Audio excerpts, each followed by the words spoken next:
on convergence targets, such as money launderers and sanctions violators. Make no mistake, Hezbollah's drug smuggling and money laundering operations, which includes a sale and transfer of used cars, is used to finance its expansion, which is global in scale. Most of Hezbollah's drug trafficking centers around cocaine.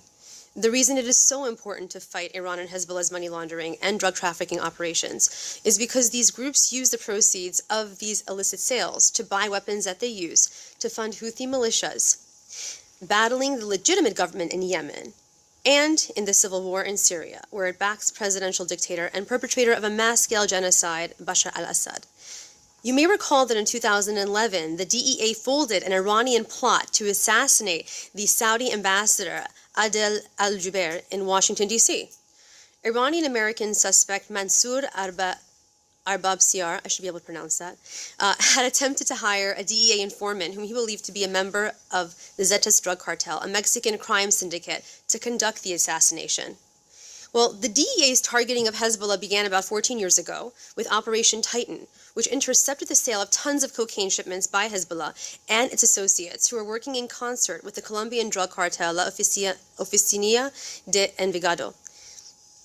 That same year, in 2011, the U.S. unleashed a crackdown on Hezbollah by designating the Beirut-based Lebanese-Canadian bank as a primary money laundering concern for handling the funds of Hezbollah drug kingpin Ayman Juma. Of course, Hezbollah chief Hassan Nasrallah denied these allegations. He said that the group depends on Iran for funding and that the drug trafficking is forbidden by Islam. However, it is widely known that these radical terrorists use the guise of religion to conceal their nefarious behavior while damaging the image of everyday Muslims with their gross misrepresentation of them worldwide. The world must never forget that former President Barack Obama helped propagate and fuel the current situation we are dealing with today. Project Cassandra, which you may have heard of, was launched in 2008 after the DEA amassed evidence that Iranian-backed terrorist group Hezbollah had transformed itself from a Middle East-focused military and political organization into an international crime syndicate, peddling drug and weapons trafficking, money laundering, and other criminal activities.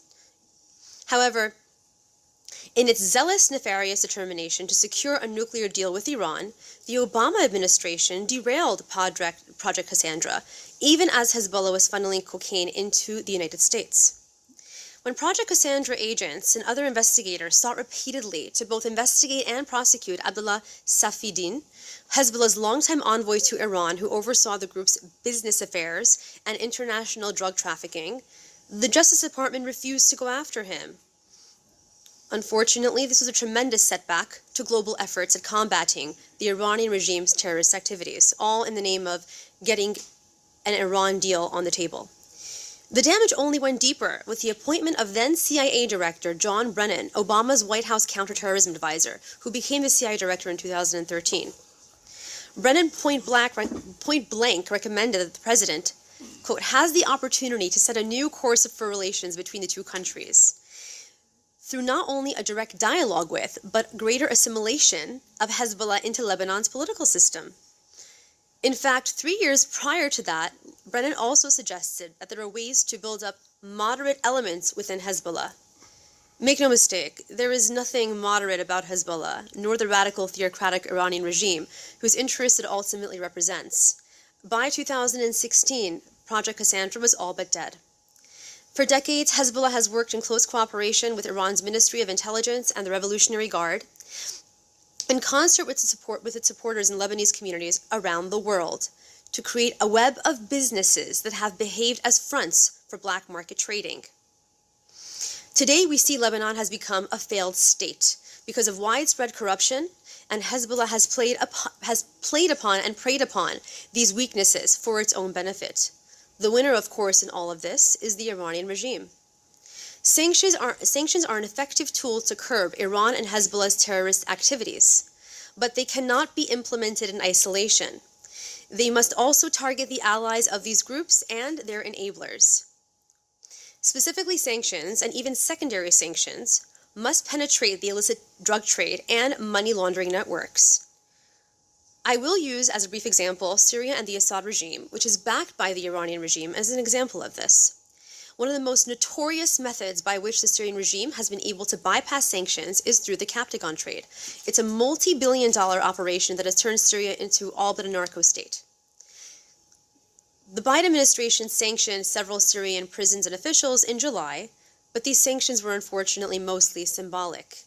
The U.S. sanctions should have targeted Syrian President Assad's inner circle, who have committed or actively helped commit crimes against humanity, and many of whom remain unscathed by these international disciplinary measures. The true scope, of course, and reach of the damage that's been done in civil society through these illicit channels remains to be seen. The psychological impact of those afflicted by the experience of terror will certainly be felt for generations to come.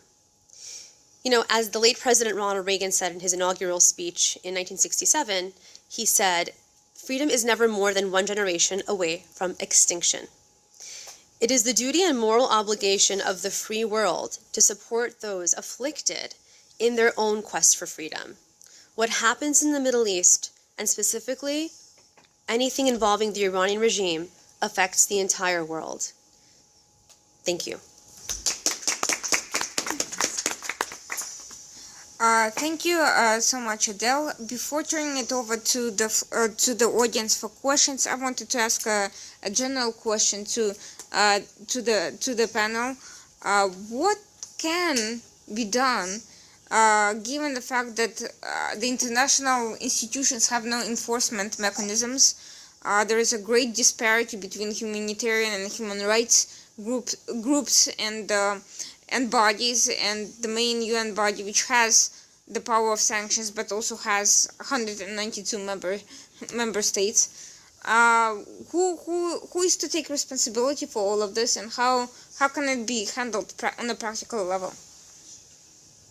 And the question is to both of you, so feel free to weigh in. Thank you. I guess my microphone was off during the speech, but it's fine. My voice travels. So I wanted to, it's tough to say who has the specific responsibility. I think that it's really a collective effort. The UN has done some wonderful work, of course, in terms of providing humanitarian aid and relief to countries that are, developing nations that have been afflicted by war. But I do think that the UN has also many shortcomings.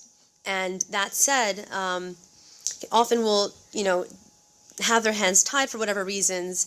It is really the responsibility and obligation of every single nation in the Western world and allies in the Middle East who have the capability to help and to actually speak to, whether through a diplomatic channel, whether through increasing their military presence as a way to deter further, instability in the region, to step up and to put a stop to this. We know that corruption exists very, very prominently throughout the East and the West. And frankly, until that specifically is also addressed, it's going to be challenging to find true solutions. But I think that, again, it is a responsibility of, the international governing bodies like the UN and other, the International Criminal Court, in addition to every single country, to step up and really take on the role of helping those in Yemen and the Middle East who need it the most. Thank you so much. And Andy? In 2012, I hope I make not a mistake, it's 9 years ago, the European Union received the Nobel Prize for Peace. And I think it's really important that the European Union should act on the global level. Not only talking about it, but should act also, start with sanctions, because we see that United States removed the Houthis from the terror lists. European Union should give an example. We have a European foreign minister, Josep Borrell. He should act on this. And next to that, I'm also in line with Adel Nazarian. Yes, Adel Nazarian. We should reform the United Nations. I'm already, as a World Federalist, I'm already long in favor of a United Nations Parliamentary Assembly. there is a long way to reform the United Nations.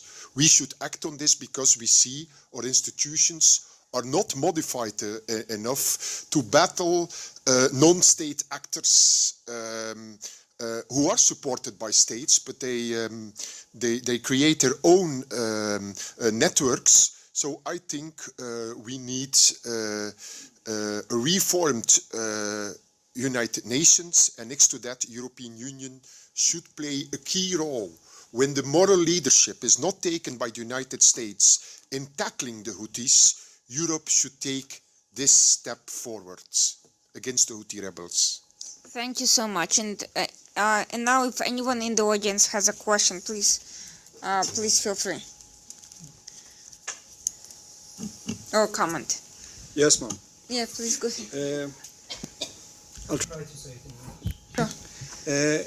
For Mr. Randy, in my opinion, all these reports that claim that Yemen is extremely poverty or it's poor.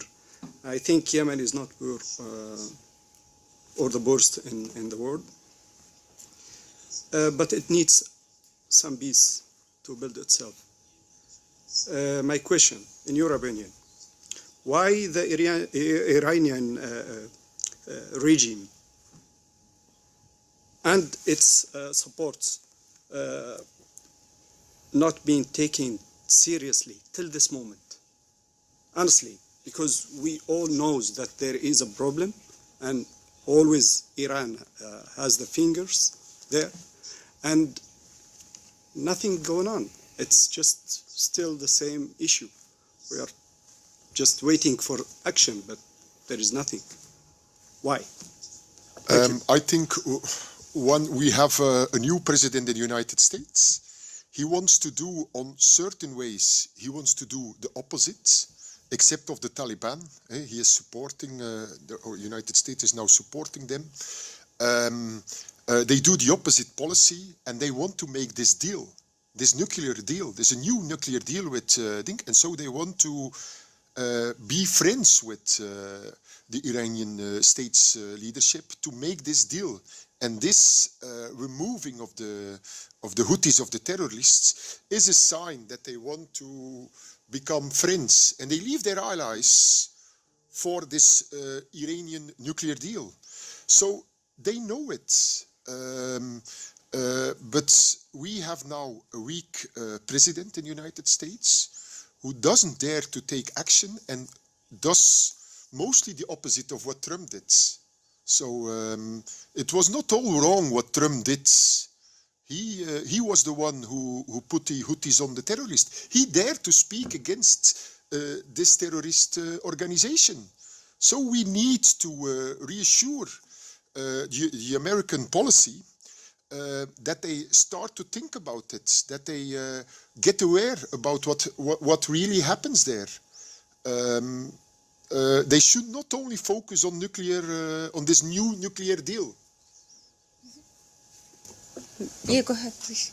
That was great. I agree with that. If I may add to it also, I think that it's widely understood that the Biden administration is essentially Obama's third term. It's a continuation of that administration in many, many ways. To answer your question of why Iran's not being taken so seriously, I think it is being taken seriously, and that's the problem, because it's actually being seen as a formidable negotiating partner when I always believe never negotiate with terrorists. And so I would like to reference, and I know that some people may disagree with this, but President Obama famously, has coined the term "lead from behind." True leadership does not lead from behind. It takes, it is maybe there with the people and understands that there's a commonality and a common humanity. But at the end of the day, a true leader has to be there leading the charge.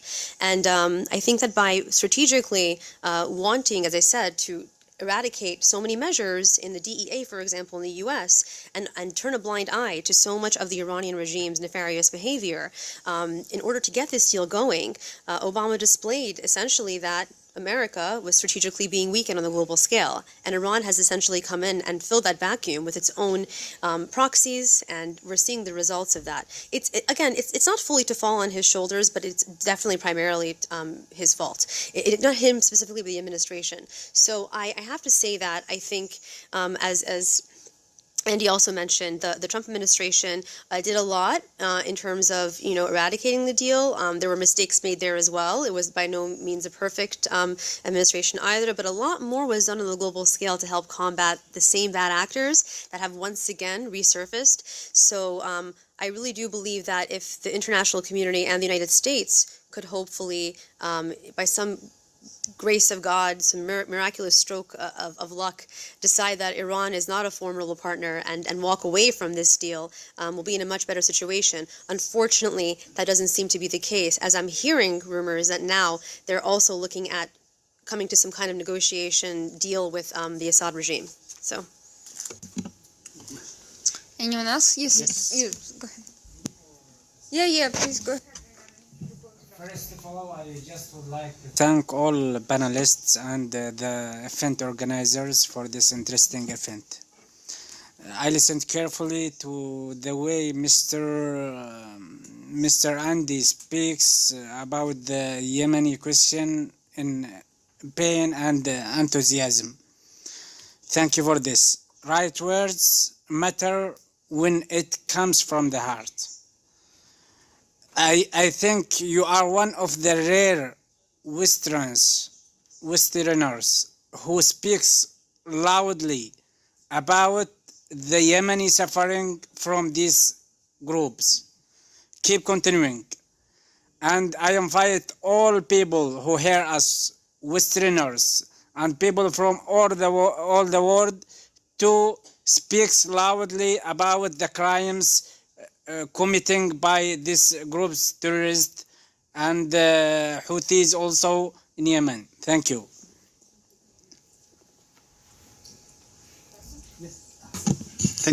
Thank you for all of you. I just want to mention that the Houthis and the Iranians systems they use in all the countries is the same. They use the hunger and the starvations to humanitarian innocence and the black markets. We feel as Yemenis at the United UN organizations that working in Yemen or in different countries is hacked by the soft hand of Iranians routiner.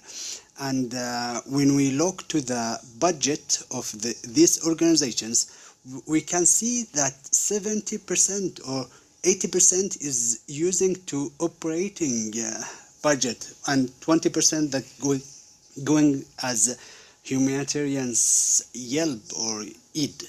So we feel that the organization doesn't speak about this, and the media also they didn't mention these things, and we can see it clearly, and we have all the evidence, the photos, the films that of the black markets. That we can see that the militias they are selling the humanitarians aid in front of all, and we wondering why all this silence of the media and the international organizations. Thank you. Yes. There was CNN did a report on the World Food Programme. This was on their website. They did a big investigation. They went to more than 100 places to do research, and afterwards they gave the results to them. This was in the media, but it was not. It was on the website. It was not front page news and all the thing. It was only on CNN. But there are a lot of reports on it. But we should not stop with making it public and show what really happens. So, for example, the landmines in Yemen, more than 1 million landmines. People get wounded for the rest of their lives. These are Houthi-placed mines. These people starve. These people are killed. People lose legs. People lose hands. It's horrific what happens there. We should show the real face of the Iranian regime to the world again and again. These Houthis are committing war crimes. We should do that again and again. We should do it. It's our responsibility as human rights defenders to make it public and to fight for these people, because these people, they don't have a voice. They don't have a political voice. They are poor and they don't have medical aid. So we should do it. We should do it as human rights defenders and put it on the agenda again and again. Otherwise the world will not listen. These people cannot defend themselves. شكرا لكم، شكرا لمداخلاتكم. في 2018 Thank you for your intervention. In 2018, the humanitarian aid was given to the Houthis through the Hodeidah port, and discussion was open to open the Sana'a airport. But now this will be a new misuse of the smuggling of arms, and this will put more suffering on the population. We have to stop all these discussions because it will only help the Houthis militia group. I didn't understand the question. Okay, saying that the smuggling of, the Houthis are essentially now the Sana'a, right? Yeah. The capital is being open now, and so essentially the Houthis are going to use this, and Iran's going to use this to smuggle in more arms, more drugs, and essentially the people are going to لا استغلال ضغط فتح المطار زي ما حصل في السوري. Yeah. Okay. What can we do with international? Do you mind if I address it? Yes. Okay. So thank you for the question. And I hope this answers it. I really think that I know that, you know, America and the West obviously have a really big voice and a really big role to play in terms of getting other countries to come to the table to pay attention to what's happening in Yemen, what's happening there with the Houthis and with Iran. I really have to say, I know that, I don't know if this has been done before, but I would urge everyone here and to tell everyone in your countries to write to members of the U.S. Senate, to the U.S. government, to Congress. It's very easy to get the addresses online. You can talk about the fact that you have relatives in Yemen who are suffering, that you've either left the country because of your own needs for security and how you're doing your part, and that you'd really, really like to see the U.S. take more of a vocal stance, or Europe take more vocal stance, you know, members of parliament, in addressing these issues and to make sure that Iran doesn't continue to conduct its nefarious activities. Don't think that just because you don't live in a certain country that you're outside of the scope of influence. America is very much open to hearing from every member of this world, especially because our security is the world's security is our security ultimately, and we're all connected. So. I would do a little social media action. The 1st of October, there are no Yemeni families who did not lose a person in this war. There are no Yemeni families. All these families should post a picture the 1st of October to show the world what happened, because there is no single Yemeni family who didn't lose a child or a family member in this filthy war. So we should show to the world the faces, the real faces of the victims. We should show to the world the real faces of all the victims of the landmines. We should show this. Everything and everyone should do this and show this the 1st of October. This can be one action that we can do on social media, next to sending mails to US Senate, but also to the European Parliament, also to your foreign minister or your Minister of Foreign Affairs, also to your Prime Minister. Make yourself heard. send to the embassies mails. Show that these people matter. Show their faces, because they are real people from flesh and blood. Real people like us. We should show this to the world. Yeah, yes, please go ahead.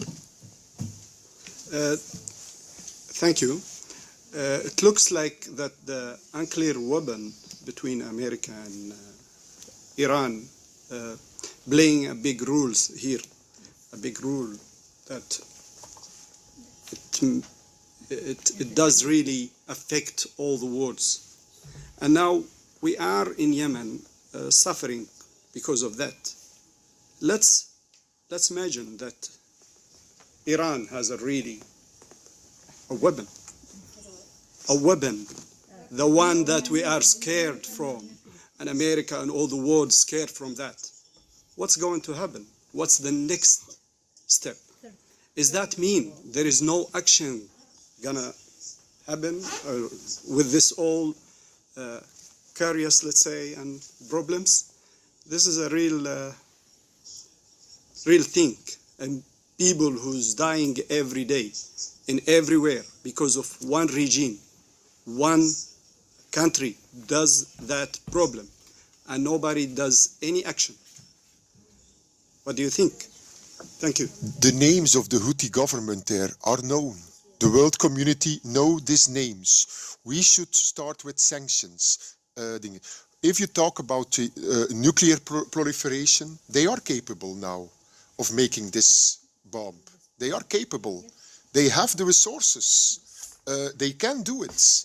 But let us not forget that next to that, they are busy with making war everywhere. It's also a distraction, this nuclear capacity.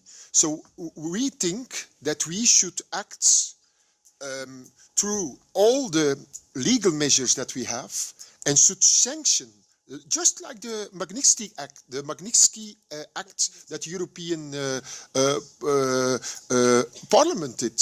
We should sanction all these bastards, these Houthi bastards. We should sanction them immediately. So this is really important. Europe should take the leading role, because there is no one else who will do it. Yes, no one else. So. Thank you for that, Andy. I have to say, I think that if it does come to the point where it seems like Iran is pretty close to acquiring full capability, which Israel has intervened on several occasions to try to stop, which should show us that it's pretty much a threat. I think that at that point it will solidify the regime's role in that country and in the region for generations to come. And any prospect of actually seeing a change in the government there and its ideology will be near to impossible. So I think that's what we have to look forward to, unfortunately, if they do acquire capability. Again, the United States, as far as I know, and our allies in the Gulf, in the Middle East, in Europe, are all committed to seeing that day never arrives, but the alternative is there. That's why my question was why there is no action from the first time. I said why there is no action has been done against Iran till now. Well, there has been action, if I may add. There was regarding the attack on U.S. interests, strategic interests in Iraq and in Syria, that Iran struck our personnel, for example. The Biden administration, for example, did launch a counterattack. I thought it was a little bit weak, to be honest with you. They essentially attacked weak, empty bunkers that were housing IRGC, materials there. Again, action is being taken. You have to pay close attention. I think the media, Andy, and to what you said earlier, the gentleman over there as well, plays a tremendously important role in doing the true investigation into this and to exposing this. For example, as I said earlier in my speech, sanctions are clearly important, but even the administration's recent sanctions in July on the Assad regime really they were more symbolic than anything else. So it's up to the people in the media who have a voice to dig deep and to actually hold their feet to the flames and say, you say you're committing these actions and that you're actually holding these governments and regimes accountable for their gross atrocities, but you're really not. This is the real story. And so action is being taken. Again, I'm going to tell you, action is being taken, but is it enough? Which is not enough. There you go. Thank you. But we agree that it's never enough. Yeah. Until they destroy the Iranian regime. Anyone else? Okay.